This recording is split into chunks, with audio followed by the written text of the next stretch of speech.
আসসালামু আলাইকুম। টি-শার্ট ডিজাইনের আরো একটি নতুন টিউটোরিয়ালে আপনাদেরকে স্বাগতম। সাথে আছি আমি মোহাম্মদ আল আমিন। আজকে যে ডিজাইনটি করব এই জন্য আমাদের প্রয়োজন হলো একটি মিলিটারি ভেক্টর, যেটা আপনারা ফ্রি পিকে পেয়ে যাবেন ফ্রিতে, আর একটি হেলিকপ্টারের ভেক্টর। এগুলো আপনারা অনলাইন থেকে সংগ্রহ করে নিতে পারবেন, আর কিছু টেক্সট। এই ডিজাইনের কনসেপ্ট আমি গুগল থেকে নিয়েছি। আরেকটি কথা হলো, যারা আমার ভিডিওগুলো নিয়মিত দেখতেছেন, আমি আপনাদের কাছে অনুরোধ করছি, আমি আপনাদের কাছে আর কিছু চাই না, শুধুমাত্র ফিডব্যাক দিবেন যে আসলে আমার এই ভিডিওগুলো আপনার উপকারে আসতেছে কিনা, নাকি অযথাই আমি সময় নষ্ট করতেছি। ভিডিওর কমেন্ট বক্সে কমেন্ট করতে পারেন। ভালো লাগলে আমার চ্যানেলটি সাবস্ক্রাইব করে রাখবেন। তো কথা না বাড়িয়ে চলুন ডিজাইন শুরু করি। তো এই ভেক্টরটা আশা করি আপনারা ফ্রি পিকে পেয়ে যাবেন। মিলিটারি প্যাটার্ন ডিজাইন লিখে সার্চ করলে এরকম ডিজাইন পাবেন, সেটা ডাউনলোড করবেন। আর এগুলো আপনারা মিলিটারি হেলিকপ্টার লিখেও যদি সার্চ করেন তাহলে পেয়ে যাবেন। তো চলুন শুরু করা যাক। প্রথমেই আমরা এটার একটা ব্যাকগ্রাউন্ড কালার নিয়ে নিব।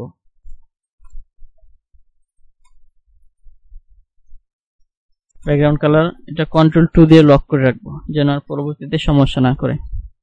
তো এটা প্যাটার্ন ডিজাইনটা অ্যারেঞ্জ করে ফন্টে নিয়ে আসি, এটা এখানে রাখবো, এসে একটু ঘুরাই দিই। ওকে, আর একটা শেপ আঁকবো। রেক্টেঙ্গুলার টুলটা নিয়ে শেপ আঁকি।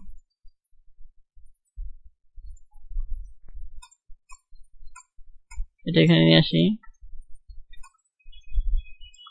এটার কিছু কপি করব। অল্টার চেপে ধরে এটা কপি করলাম এবং Ctrl+D চাপবো। এটাকে লক করে দিই। সবগুলোকে ধরে ধরে Ctrl+G দিয়ে একটা গ্রুপ করি এবং মোটামুটি একটু অ্যালাইন করার চেষ্টা করি। এই পাশটা একটু বড় করে দিই, এই পাশ থেকে একটু নিচে বড় করে দিই। এই সবগুলোকে একটা গ্রুপ করে দিই Ctrl+G দিয়ে। এটা কেটে দেই, Ctrl+X দিয়ে কেটে দিই, Ctrl+X। এখানে ট্রান্সপারেন্সির মাধ্যমে এটার উপর পেস্ট করব। এটাকে ধরে ট্রান্সপারেন্সি টুলটা নিয়ে আসি, যেখানে আছে,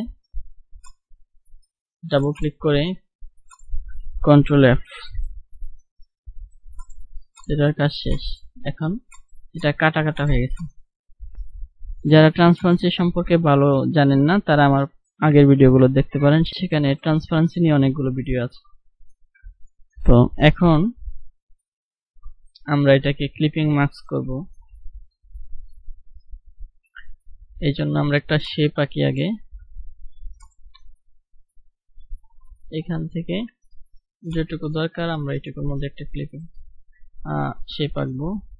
এটা কালারটা আমরা সাদা করে দিই, স্ট্রোক কালারটা, এবং স্ট্রোকটা একটু বাড়িয়ে দিই, 40 করে দিলাম। এখানে দেখেন যে স্ট্রোকটা হয়েছে, এই স্ট্রোকটাকে আমি আরেকটা কপি করব, Ctrl+C এবং Ctrl+F। এটার উপর পেস্ট হয়ে গেছে। এখানে দুইটা আছে, দেখেন দুইটা হয়েছে। তো একটাকে আমি Ctrl+3 দিয়ে হাইড করব, একটা হাইড হয়ে গেছে। এখন যে আছে আরেকটা, এই দুইটাকে আমি রাইট ক্লিক করে মেক ক্লিপিং মাস্ক এটা করে দিব। এখন এটা ক্লিপিং মাস্ক হয়ে গেছে আমার প্রয়োজন অনুযায়ী সাইজ, এবং যেটাকে আমি হাইড করছিলাম সেটাকে আবার ফেরত নিয়ে আসি, Ctrl+Alt+3। এখন দেখেন একটা সাদা বর্ডার তৈরি হয়েছে। এখন এই বর্ডারটাকে আমি অবজেক্ট থেকে এক্সপ্যান্ড করে দিব, এক্সপ্যান্ড। ওকে, এখন আমি এই দুটাকে গ্রুপ করে দিব, Ctrl+G। তো নেক্সট আমরা যা করব, এখানে আমরা হেলিকপ্টার দিয়ে দিব, যে হেলিকপ্টারটা এখানে দিব। তো এটাকে আমরা পুরোপুরি ইউনাইট করে দিব। আমাদের এরকম কালার প্রয়োজন নাই, আমাদের দরকার হলো ব্ল্যাক এন্ড হোয়াইট। আমরা শুধু কালোটা ব্যবহার করব। তো আমরা এটাকে কালো করে দিব পুরোপুরি। স্ট্রোক বন্ধ করে দিই। আমরা হেলিকপ্টারটা দিব হলো এখানে নিয়ে আসি ডিজাইনটা। হেলিকপ্টারটা এখানে দিয়ে দিলাম। এটা দিব হলো আমরা ট্রান্সপারেন্সির মাধ্যমে। এটা Ctrl+X দিয়ে কেটে দিব এবং এই গ্রুপটাকে ধরবো, আবার ট্রান্সপারেন্সি ওপেন করব। এখানে ডাবল ক্লিক, এটিক চিহ্ন উঠে দিব, Ctrl+F। ওকে, এখন আমাদের কাজ খালি টেক্সট গুলো সুন্দরভাবে সাজানো। ডিজাইন কিন্তু এর চেয়ে বেশি কিছু নাই। আমরা একটা শেপ আঁকি, এটার কালার হবে সাদা। এই দুটাকে ধরে অ্যালাইন করে দিই মাঝামাঝি। তো আমরা হলো টার্গেট ফিক্সড এই লেখাটাকে এখানে দিব, অ্যারেঞ্জ করে সেন্টার ফন্ট। এখন আমি এটাকে একটা ফন্ট দিব, কাটার বোল্ড এই ফন্টটা দিব, অ্যালাইন করে দিব এটার সাথে অ্যালাইন করব। এটাকে আমরা একটা কপি রাখি এখানে টার্গেট ফিক্সড এর, এটা ক্রিয়েট আউটলাইন করে দিই এবং এটার সাথে অ্যালাইন করব। ওকে, অ্যালাইন করা শেষ। আমরা এটাকে কন্ট্রোল এক্স দিয়ে কেটে দিই। তো এটা কেটে রাখছি লেখাটা, ট্রান্সপারেন্সি ব্যবহার করে এটার উপর পেস্ট করব, কন্ট্রোল এফ। এটা হলো ওই নিচের যে ইয়াটা আছে, আমি এটাকে দেখাইতে চাইছিলাম। এখন দেখেন এই যে এই শেপটার কারণে এখানে এই লেখাটা কেটে গেছে। এটা ঠিক করব কিভাবে, এটাকে ধরে যদি আমি মুছে দেই, মানে এটুকু মুছে দেই, তাহলে হয়ে যাবে। এই শেপটাকে আমরা ইরেজ টুল দিয়ে এটুকু মুছে দিব, তাহলে আমাদের লেখাটা দেখা যাবে। ওকে, টার্গেট ফিক্সড। উপরে একটা লেখা আছে, এই লেখাটাকে এখানে দিব, অ্যারেঞ্জ করে সেন্টার ফন্ট। এটার ফন্ট দিব হলো এখানে যে ফন্টটা ব্যবহার করেছি এটাই, তবে একটু ছোট করে দেই। কালার দিব হলো এটা, অ্যালাইন করে দিব এটার সাথে। এইখানে আমরা এই লেখাটা দিব নিচে, অ্যারেঞ্জ করে সেন্টার ফন্ট। ফন্ট যেটা আছে এটাই ব্যবহার করব। এটাকে একটা আউটলাইন দিয়ে দিব, এটাকে ক্রিয়েট আউটলাইন করে দিই। এটা কপি রাখি একটা, ক্রিয়েট আউটলাইন, রেক্টেঙ্গুলার টুল দিয়ে এটাকে একটা আউটলাইন তৈরি করে দিই। 5 পিক্সেলের একটা আউটলাইন তৈরি করে দিলাম। এটা এক্সপ্যান্ড করে দিই, অবজেক্ট থেকে এক্সপ্যান্ড। এই দুইটাকে অ্যালাইন করে দিই একটুখানি, কন্ট্রোল জি দিয়ে গ্রুপ করে দিই এবং ছোট করে এখানে দিব। এখানে আরো কিছু টেক্সট ব্যবহার করব, টাইপ থেকে চেঞ্জ কেস আপার কেস করে দিই এবং এটার ফন্ট পরিবর্তন করে দিই। এগুলো আপনারা পছন্দ মতো যে কোনো টেক্সট দিয়ে দিবেন। আমি আমার পছন্দ মতো কিছু টেক্সট এখানে দিয়ে দিতেছি। সাইজটা একটু ছোট হবে এবং টাইপ টুলটা নিব, ক্যারেক্টার টুল থেকে এখানে অক্ষর থেকে অক্ষরের গ্যাপটা একটু বাড়িয়ে দিব, তাহলে দেখতে অনেকটা কম্পিউটারাইজড ভাবসাব মনে হবে।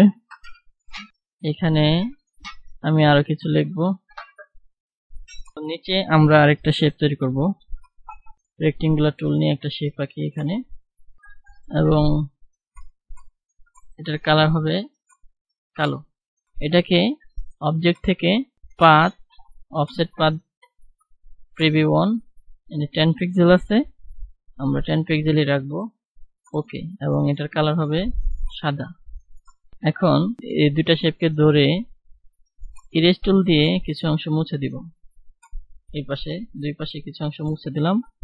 দুটাকে ধরে অ্যালাইন করে দেই এটার সাথে। এখন আমি এই কালো অংশটাকে কন্ট্রোল 3 দিয়ে হাইড করে রাখি। এই দুটাকে ধরে গ্রুপ করে দিই, এটা আর এই সবগুলোকে কন্ট্রোল জি দিয়ে গ্রুপ করলাম। এখন এটা গ্রুপ আছে, আমি এটার উপর পেস্ট করব, কন্ট্রোল অল্টার 3, এটা হাইড করলাম যেটা, ওইটাকে ফেরত নিয়ে আসলাম। এখন এটাকে আবার কন্ট্রোল এক্স দিয়ে কেটে দিব, কন্ট্রোল এক্স। পেস্ট করব হলো এখানেই ট্রান্সপারেন্সির মাধ্যমে, কন্ট্রোল এফ। এটা একটু সরাই আপনাদের দেখাই কি হয়েছে আসলে। এখানে কিছু দেখা যাচ্ছে না, এটা হলো যে আপনারা যে ট্রান্সপারেন্সি ব্যবহার করে ডিজাইনটা করছে এই জন্য। এটি ব্যাপার না, যে ব্যাকগ্রাউন্ডে নিয়ে যাব সেটাই হয়ে যাবে। তো আমরা এই যে ব্ল্যাক আউট টাইম স্টার্ট এই লেখাটা এনে দিব, অ্যারেঞ্জ সেন্টার ফন্ট। লেখাগুলো একটু সাজিয়ে দিই সুন্দর করে, কিছু টেক্সট আমি দিয়ে দিব। আমরা টেক্সট গুলো সাজিয়ে দিতেছি, টেক্সটের একটু ছোট করে দিতে হবে সাইজটা। এখানে আরো কিছু র্যান্ডম টেক্সট দিয়ে দিব। আমরা নিচে আর একটা শেপ তৈরি করব।